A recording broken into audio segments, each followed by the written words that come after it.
아들을 키우면서 혼자 사는 아버지가 있습니다. 그 아버지는 그 아들을 누구보다도 아끼고 사랑을 합니다.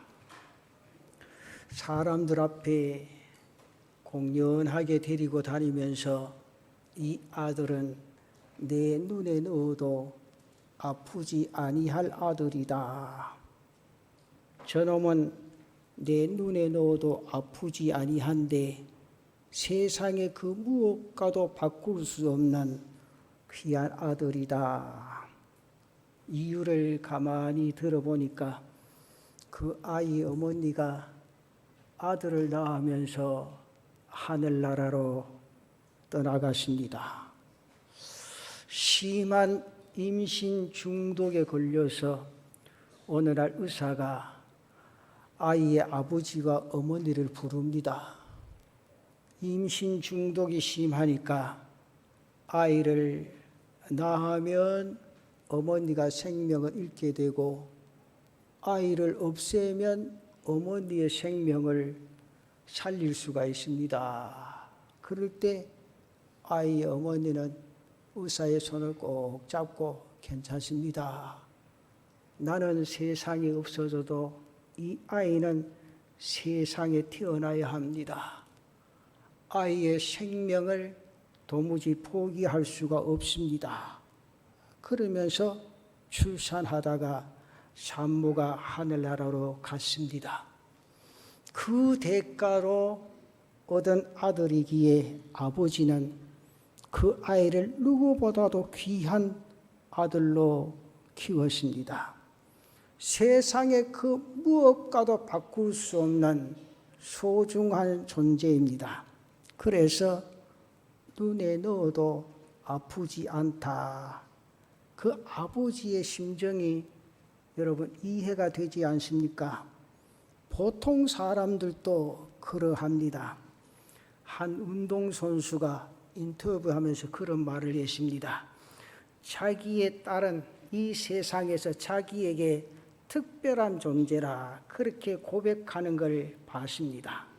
하물며 아이를 위하여 생명조차 버린 아내를 통해 얻은 그 아버지는 더더욱 그 아들에 대한 사랑이 각별하지 아니했겠는가. 그래서 저는 그 말에 충분히 이해가 갑니다. 눈에 넣어도 아프지 아니하는 아들. 저는 그분의 이야기를 들으면서 나 또한 이 땅 위에 인생의 삶을 살아가면서 그러한 존재다 라는 사실을 오늘 이사야서 43장의 말씀을 읽으면서 깨닫게 되었습니다. 우리 또한 하나님 앞에 눈에 넣어도 아프지 아니한 그러한 존재다. 오늘 하나님이 말씀하시지 않습니까? 본문 4절 말씀에 보면 네가 내 눈에 보배롭고 존귀하며 내가 너를 사랑하였은즉 내가 내 대신 사람들을 내어주며 백성들이 내 생명을 대신하리니. 하나님께서 나를 보배롭고 존귀한 존재다. 그렇게 말씀합니다. 어느 정도 존귀한 존재입니까? 바로 이렇게 존귀하다. 제가 이 말씀을 읽으면서 공동번역의 성경도 한번 읽어봤어요. 거기는 이렇게 나왔습니다. 너는 눈에 넣어도 아프지 않을 나의 귀염둥이 나의 사랑이다. 그러니 어찌 해안 지방을 주고라도 너를 찾지 않으며 부족들을 내주고라도 너의 목숨을 건져내지 않으랴. 보십시오. 너는 내 눈에 넣어도 아프지 아니할 나의 귀염둥이 나의 사랑이라. 눈에 넣어도 아프지 아니한 존재. 이제 감이 옵니까? 그래도 모르겠습니까? 눈에 넣어도 아프지 아니할 존재. 여러분 이 느낌을 한번 생각해 보세요. 여러분 아이들을 가만히 보면 얼마나 귀엽고 사랑스러운지 모릅니다. 오직 귀엽고 사랑스러우면 눈에 넣는다, 그런 표현까지 했겠습니까? 그래서 저는 오늘 여기에 나타난 말씀을 가지고 몇 가지를 한번 생각해 봅니다. 그 첫째는 이것이 나의 존재다, 이 사실을 느껴요. 그래야 신앙생활이 행복합니다. 그래야 우리의 믿음이 더 뜨거워지고 날마다 성숙되어진다, 그 말이죠. 여러분, 소유와 존재는요 절대로 별개의 것이 아닙니다. 예수의 인간하라는 책을 인용해서 말씀을 드리면 그 책의 내용은 이렇습니다. 사람이 산다는 것은 존재한다는 것인데 어떻게 우리 존재에서 소유를 제외시킬 수 있는 것일까? 우리의 존재는 소유로서 구성되어 있다.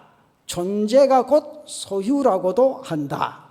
그러기에 존재냐 소유냐의 대비 문제는 엄밀한 뜻에서 성립되지 않는다.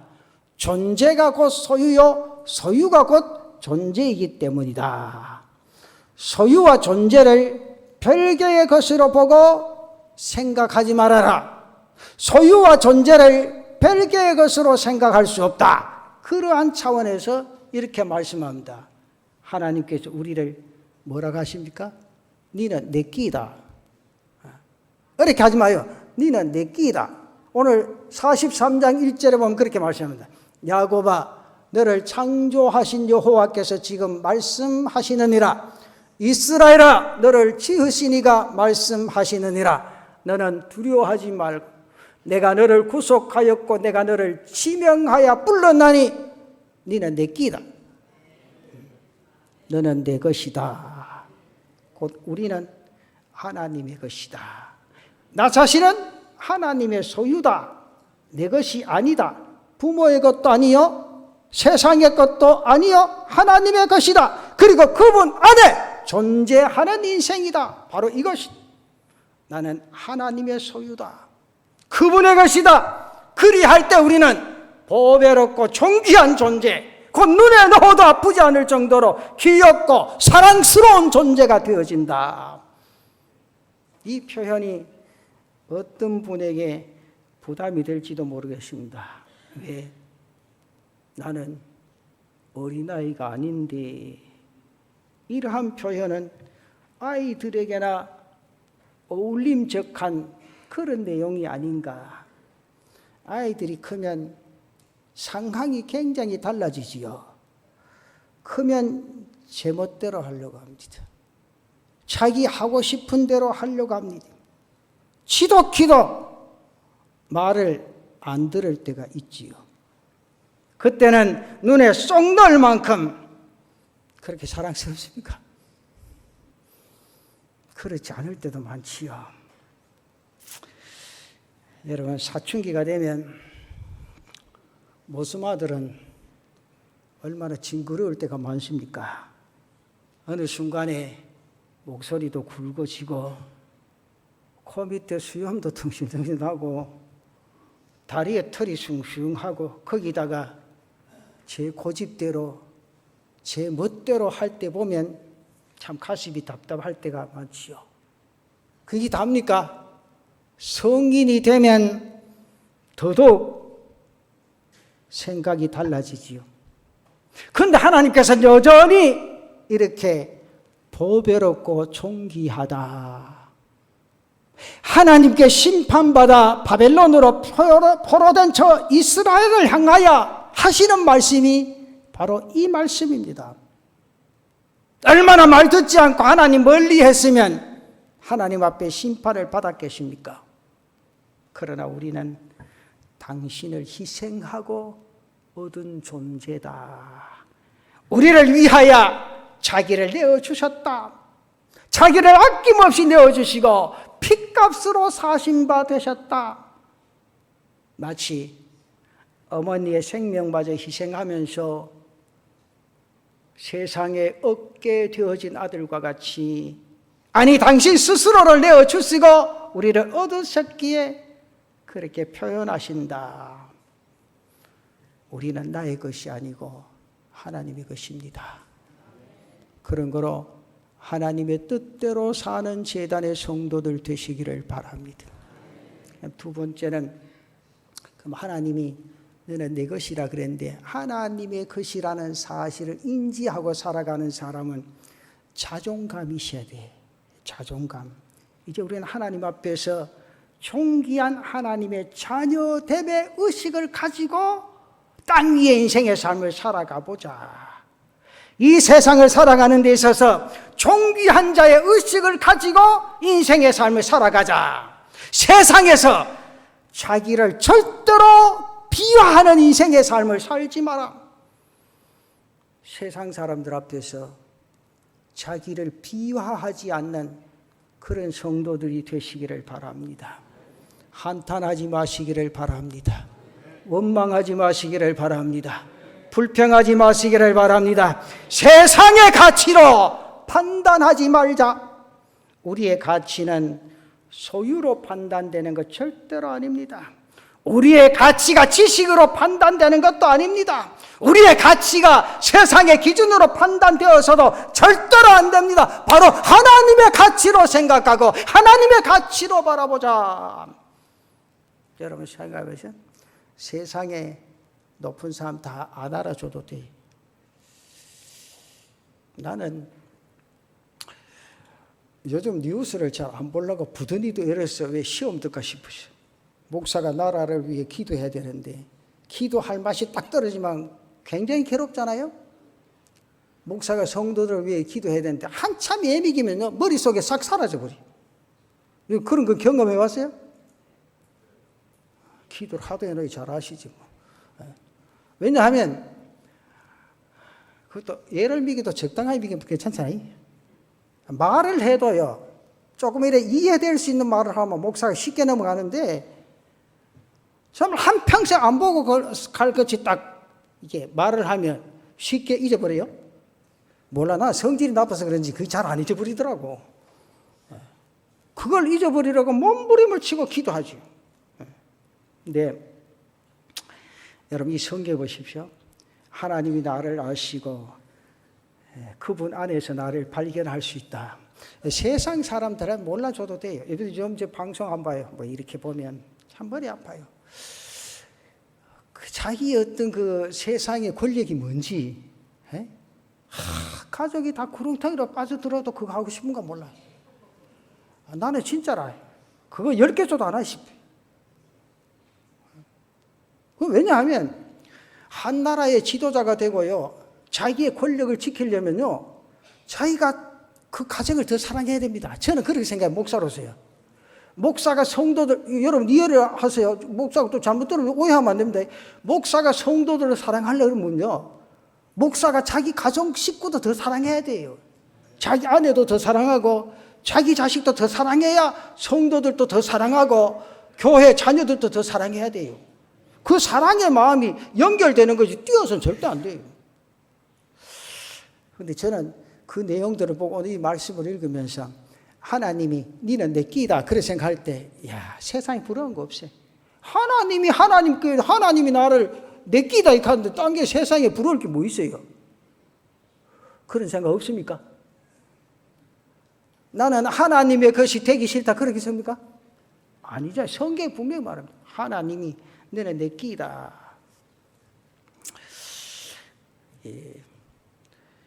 학교에 말단 수위로 계시는 집사님 한 분 계십니다. 학교 교장은 장로님이시고, 이 수위가 얼마나 열심으로 학교를 깨끗하게 청소하고 위 사람들을 잘 섬기고 선생님들의 피로를 채워주는 몰라요.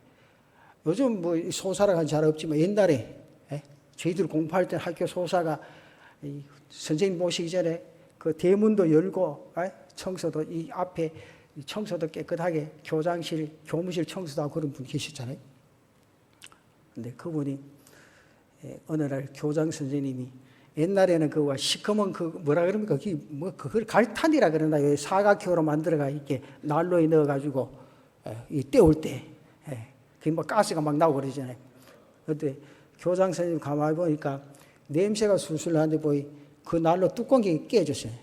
그래서 서무과장을 불러다가 보라고, 여기 뚜껑 깨자고 냄새가 자꾸 많이 나니까 내일 뚜껑 하나 사다 갈으라고. 근데 그랬으면 서무과장가 나가 밑에 사람 시키든지 해가 하나 사다가 갖다 그 할만 될 낀데, 가만히 나가다 보이기네 그 수의실에 이 소사가 있는 그 앉은 자리에 보이게 난로가 있는데 뚜껑이 괜찮아.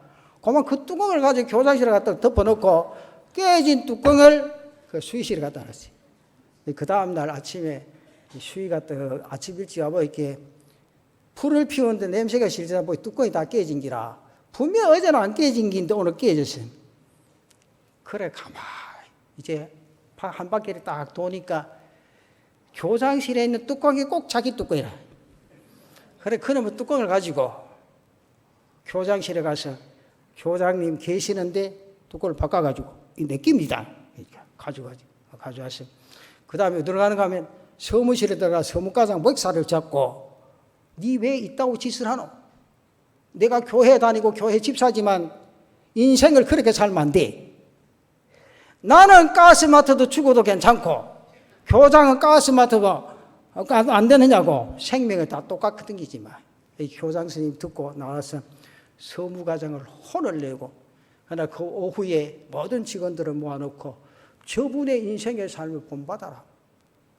자기가 자기 할 일들을 분명하게 하고 자기가 주장할 것을 분명하게 하고 왜 쓸데없는 이런 짓을 해가지고 당신이나 온 교사들이 욕먹는 그런 모습을 보이느냐. 그분의 인생의 삶은 다른 사람 앞에 절대로 부끄러워하지 않으시.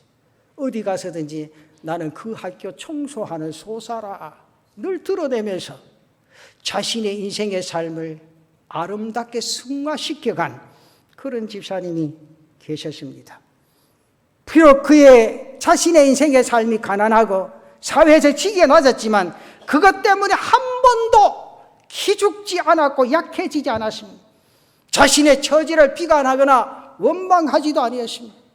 그리고는 학교 일을 정말 무서울 정도로 깨끗하고 잘 해나갔습니다. 학교 청소를 너무너무 잘해서 학교가 늘 반들반들하게 빛났습니다. 그리고 그는 학교 앞에서 교장 선생님이나 모든 직원들 앞에서 당당한 인생의 삶을 살았습니다. 바로 이것 때문입니다. 나는 하나님 앞에 보배롭고 존귀한 존재다. 그 의식. 그래서 자기에게 주어진 일을 소홀히 할 수가 없었습니다. 내가 이것 하지 못하면 하나님 영광 가리우고, 하나님은 너는 내 것이라고 말씀하시고 보배롭고 존귀한 자로 인정해 주셨는데, 내가 이 땅 위에서 그 삶의 모습이 비추어지지 아니하면 내가 아니라 하나님의 영광을 가리운다. 그런 인생의 삶을 살았습니다. 그는 한 번도 비굴해지지 아니했습니다. 약해지지 아니했습니다. 그렇다고 해서 남을 시기하거나 질투하거나 혹은 원망하거나 불평하지 아니하고 범사에 감사하라 그 말씀 부여잡고 자기의 일에 늘 감사하며 최선의 인생의 삶을 살았습니다. 하나님이 나의 가치를 아시면 된다. 하나님이 아시면 된다. 내가 또한 하나님 안에서 나의 가치를 알면 된다. 여기에 당당함이 있습니다. 여기에 자신감이 있습니다. 여기에 하나님의 뜻을 이룰 수 있는 힘과 능력과 용기가 나타난다고 말이에요. 사랑하는 성도 여러분, 자존감을 가지고 땅 위의 삶을 살아가는 은혜가 있기를 바랍니다. 제가 오늘 이 말씀을 드린 거 하니까 금요일 날 추석 아니요. 그러니까 가족들이 이래 모이면 저도 이렇게 형제들 만나보면 자존감을 잃어버리고 앉아있을 때도 있어요. 그래서 목사는 늘 자존감을 불어넣습니다. 먹는 게 중요한 것도 아니고, 그렇잖아요? 여기 가서 1시간 더 일한다고 내 몸이 옛날에 어른들은 뼈가 빠진다 그랬는데 뼈가 위에 빠진지 잘 몰라도 뼈가 빠져도 관계가 없잖아요. 내 자신을 통하여 하나님의 영광이 드러나고 그리스도의 사랑이 나타나진다면 내게 주어진 일에 최선을 다하고 하나님의 뜻을 이루어갈 수 있는 그런 삶의 역사, 자존감을 회복할 수 있는 그런 은혜가 있기를 바랍니다. 그러면서 세 번째는 인생의 삶을 사실 때 절대로 두려워하지 마시기를 바랍니다. 오늘 하나님께서 말씀을 하십니다. 5절에서 7절까지 보십시오. 두려워하지 말라. 내가 너와 함께하여 내 자손을 동에서부터 오게 하며 서쪽에서부터 너를 모을 것이며 내가 북쪽에게 이르기를 내놓으라. 남쪽에게 이르기를 가두어 두지 말라. 내 아들들을 먼 곳에서 이끌며 내 딸들을 땅 끝에서 오게 하며 내 이름으로 불려지는 모든 자 곧 내가 내 영광을 위하여 창조한 자를 오게 하라. 내가 그를 지었고 그를 내가 만들었느니라. 하나님 안에서 나는 이러한 존재다. 그러니까 땅 위의 인생의 삶에 절대로 두려워할 필요가 없다. 그래서 2절과 3절에 그런 말씀합니다. 네가 물 가운데로 지날 때 내가 너와 함께 할 것이라. 강을 건널 때 물이 너를 침몰하지 못할 것이며 네가 불 가운데로 지날 때 타지도 아니할 것이요 불꽃이 너를 사르지도 못하리라. 대전하는 여호와 내 하나님이여 이스라엘의 거룩하니요 내 구원자임이라. 내가 애굽을 너의 속량물로 구스와 스바를 너를 대신하여 주었노라. 그렇게 말합니다. 오늘 내 자신이 하나님 앞에서 이렇게 존귀한 자이지만 잠시 어려움도 있을 수가 있습니다. 고난이 올 때가 있습니다. 인생의 삶을 살아가면서 실패할 수도 있습니다. 또 병이 들 수도 있습니다. 그러나 하나님 안에서 존귀한 자의 의식을 가지고 하나님을 기대하는 땅 위의 인생의 삶을 믿음으로 살아가자, 그 말이죠. 여러분, 우리가 아무리 하나님의 자녀라고 해도 세상 사람들과 같이 같은 상황에 처하게 되어집니다. 그런데 다른 점은 하나님께서는 존귀한 자녀를 절대로 그냥 버려두지 아니하신다. 어려움에 처했다 할지라도 하나님이 지키시고 하나님이 보호하시고 하나님이 회복시켜 주신다. 넘어지되 아주 엎드러지지 아니하도록 하나님이 역사하신다. 그래서 하나님이 그 손으로 나를 붙드신다. 시편 37편 23절에서 25절 그런 말, 여호와께서 사람의 걸음을 정하시고 그의 길을 기뻐하시나니 그는 넘어지나 아주 엎드러지지 아니하면 여호와께서 그의 손으로 붙드심이로다. 내가 어려서부터 늙기까지 의인이 버림을 당하거나 그의 자손이 걸식함을 보지 못하였도다 말씀합니다. 그 순간에도 하나님 함께 하시고 우리를 손으로 꼭 붙잡아 땅 위의 인생의 삶을 힘차게 달려갈 수 있도록 역사해 주신다. 오늘 말씀에는 동쪽에서부터 오게 하고 서쪽에서부터 모으며 북쪽과 남쪽에서도 모으신다, 그렇게 말합니다.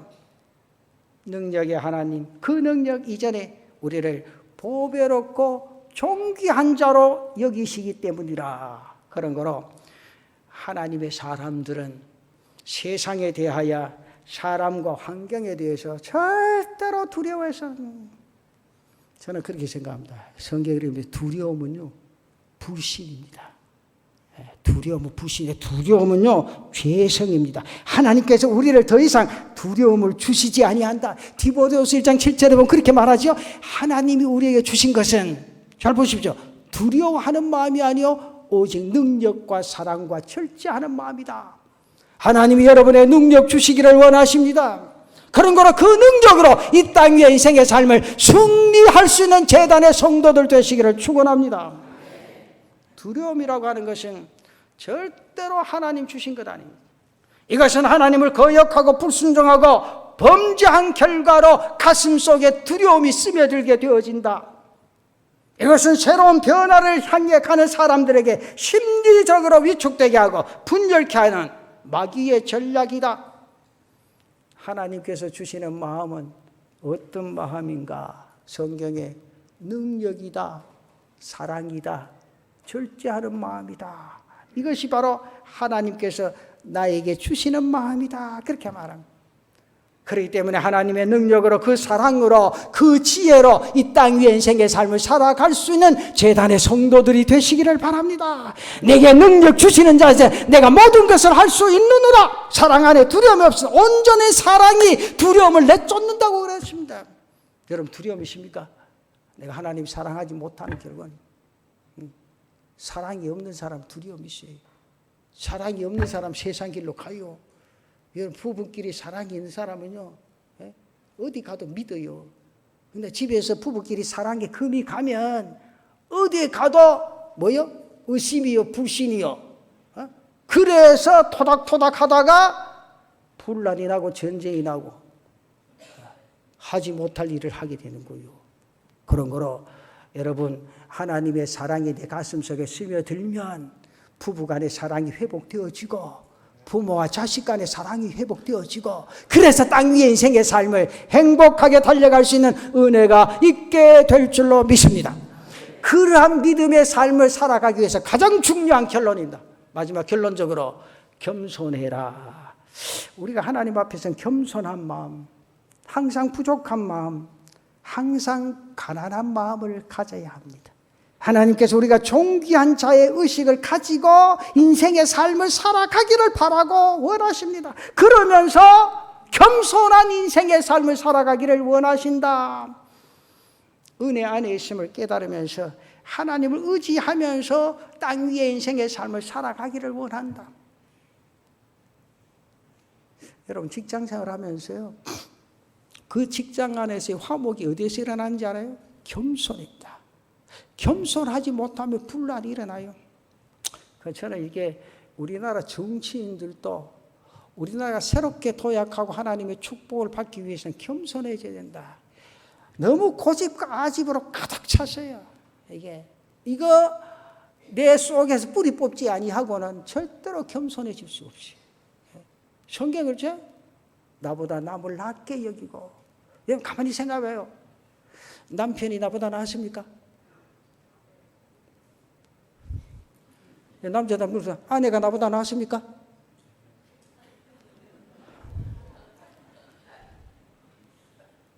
자식이 나보다 낫습니까? 부모가 나보다 낫습니까?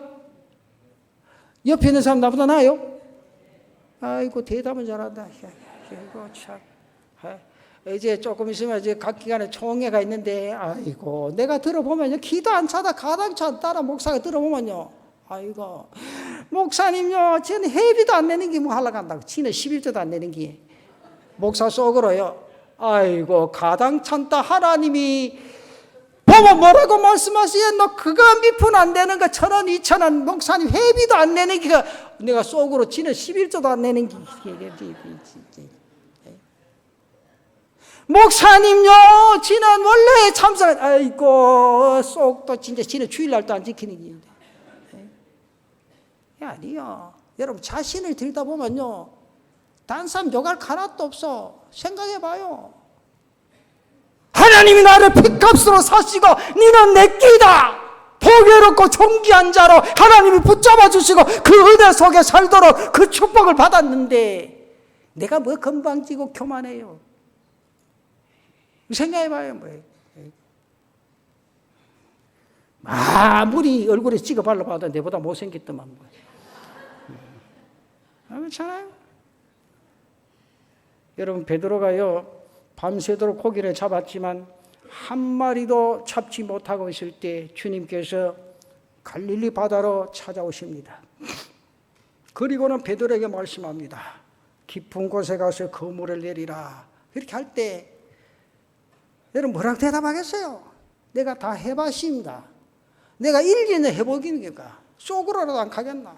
근데 베드로는 아무 말 안 하고 주님 말씀하시니 그대로 순종했습니다. 그래서 그물이 찢어지도록 고기가 많이 끌어올렸습니다. 그 순간 베드로는 주님 앞에 자신이 얼마나 미미하고 부족한 존재인지를 고백합니다. 주여 나는 죄인이로소이다. 나를 떠나소서. 주님께 그때 주님이 그를 부르십니다. 밤새 고기를 못 잡았지만 그래도 포기하지 않고 열심을 다하는 베드로가 자기가 전문인가도 불구하고 주님의 말씀에 변명하지 아니하고 그대로 순종할 줄 알고 자신의 부족함과 죄인됨을 깨닫는 겸손한 베드로를 주님이 보셨다 그 말. 그러면서 베드로에게 말씀하십니다. 너는 나를 따라오너라. 내가 너희로 사람을 낚는 어부가 되게 하리라. 여러분 우리 모두가 다 하나님 앞에 서면 다 다 죄인입니다. 그리고 하나님의 능력 앞에서 아무것도 아닙니다. 때문에 나는 아무것도 아닙니다. 주여, 나는 죄인으로서이다 하는 겸손한 마음 자세를 가지고 제단에 오를 수 있는, 땅 위의 인생의 삶을 살아갈 수 있는 우리 모두가 되시기를 바랍니다. 이것이 바로 하나님을 의지하는 자세입니다. 전적으로 하나님께 위탁하는 자세입니다. 이러한 사람을 하나님을 사랑하시고 그를 더욱 존귀하게 여기시고 그를 붙잡아 땅 위의 인생의 삶을 승리하는 삶으로 역사해 주신다. 여러분, 스스로 한번 생각, 나는 어떠한 존재인가? 스스로 어떠한 존재라고 생각하십니까? 나는 하나님의 것이라고 생각을 하십니까? 내 것이 아닙니다. 부모의 것도 아닙니다. 세상 누구의 것도 아닙니다. 하나님의 것입니다. 이것을 인정해야 됩니다. 여기서 우리의 존재 의미가 달라진다. 여기서 비로소 우리는 보배롭고 존귀한 존재다. 이것을 분명히 깨닫고 그 안에서 살아갈 수 있는 믿음 있는 성도들이 되시기를 축원합니다. 하나님의 소유로 우리는 하나님의 영광을 위하여 살아야 합니다. 우리의 모든 소유가 하나님의 것입니다. 그것으로 하나님께 영광을 돌리자. 그리고 우리의 존재 또한 하나님께서 보배롭고 존귀한 존재라고 말씀하시기에 이 세상에는 가치 있고 존귀한 존재로 하나님 앞에서는 겸손한 마음과 태도로 인생의 삶을 살아가보자. 여기서 저는 그렇게 행복해질 수 있다. 이 삶을 통해 진정한 행복이 내 가슴 속에 스며들 수 있다. 여러분, 행복은요 절대 멀리 있는 거라. 가까이 있습니다. 사람들은요 누구나가 다 인생의 삶을 살아가면서 행복을 추구하고 행복을 찾습니다. 그러나 가까이에 그 행복이 있다는 사실을 아는 사람 별로 없는 것 같아요. 그래서 멀리서 찾으려고 합니다. 다른 곳에서 찾으려고 합니다. 그러나 나의 의미를 알고 발견하게 될 때 행복을 느끼고 행복을 찾게 되어진다. 특별히 존재와 소유의 의미를 깨달을 때 행복할 수 있다. 오늘 하나님께서 이 행복을 우리에게 주시는 줄로 믿습니다. 한번 따라해보자. 너는 내 것이라. 너는 내 것이라. 네가 내 눈에 보배롭고 존귀하며 내가 너를 사랑한다. 내가 너를 사랑한다. 하나님이 그를 여러분들에게 부르십니다. 그렇게 인정하십니다. 그런 거로 우리는 이 땅 위의 인생의 삶, 그 하나님과 함께 행복하며 믿음으로 승리하는 제단의 성도들 되시기를 축원합니다.